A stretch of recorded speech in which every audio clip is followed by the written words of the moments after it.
We gather here once more for the 10th time, not merely to sit in one of our typical hearings, in order to file one of our usual committee reports, but for something far greater. We have convened again because we cannot and we must not lose sight of the purpose that drives us: the pursuit of justice for the victims of illegal drugs, for the victims of pogos, and for the victims of extrajudicial killings. To help remind us of why we dedicate so much of our time to this task, I ask you to remember the name of Kian de los Santos, that young man, that minor, whose life was tragically cut short by a bullet fired in the dark. We are here today for Kian and for the countless innocents like him who died in the name of a misguided, bloody war on drugs. To our people and to everyone here, I say, enough. Enough with the gaslighting. Enough with the distractions. Enough with the squid tactics. We cannot be knocked off course by words meant to confuse or mislead. At this point, there is one voice we must focus on, one that was used under oath in the halls of the Senate. Last week, former President Duterte himself spoke before the Senate and the nation, and in his own words, took responsibility for the blood spilled in his war on drugs. He did not deny. He did not deflect. He admitted that he gave orders that directed our own police forces to encourage suspected criminals to fight back so they could be killed.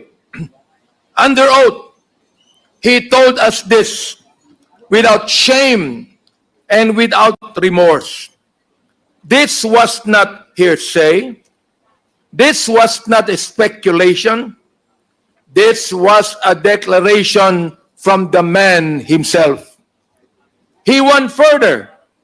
Under oath, he admitted to the existence of the Davao Death Squad, an entity with a lethal mandate that was replicated around the whole country when PRRD was elected president in 2016. But the former president did not stop there. He pointed his finger at a sitting senator, a member of our very government, and named him a part of the DDS.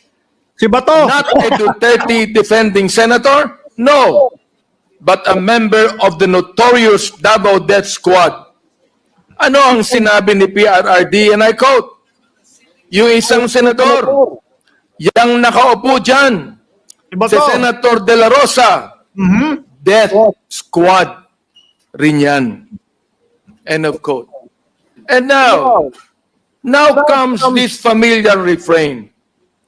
It was all a joke. Biro lamang daw.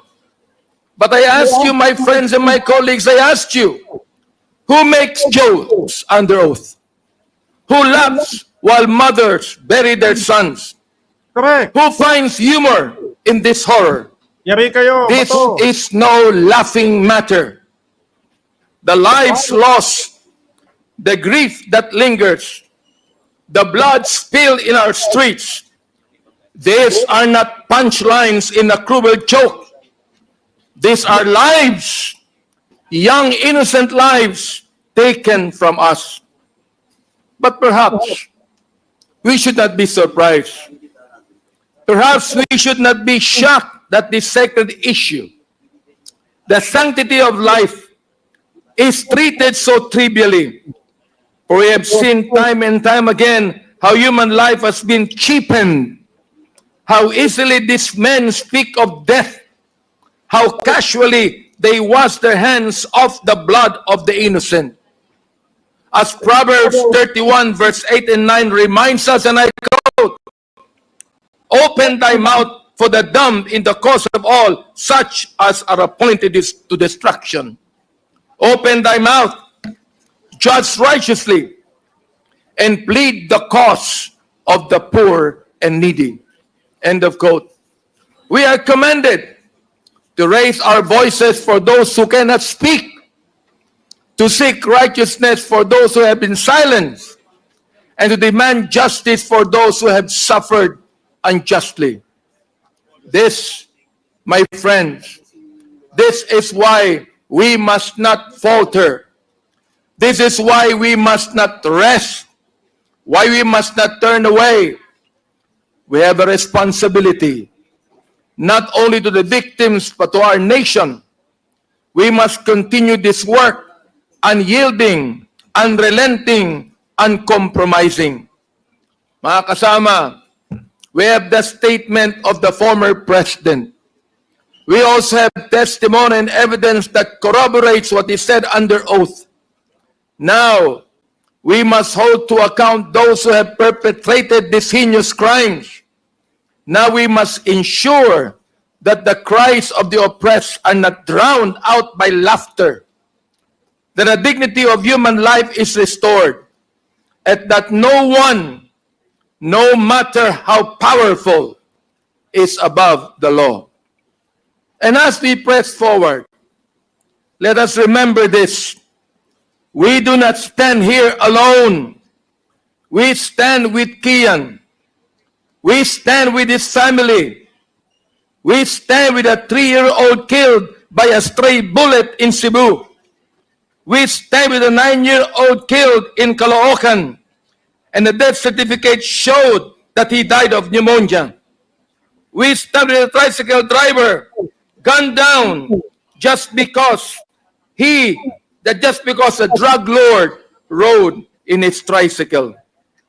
Ladies and gentlemen, we stand with every victim of this dark and bloody campaign. The banality of evil must come to an end. We stand for those who cannot speak, for the voices that were silenced too soon.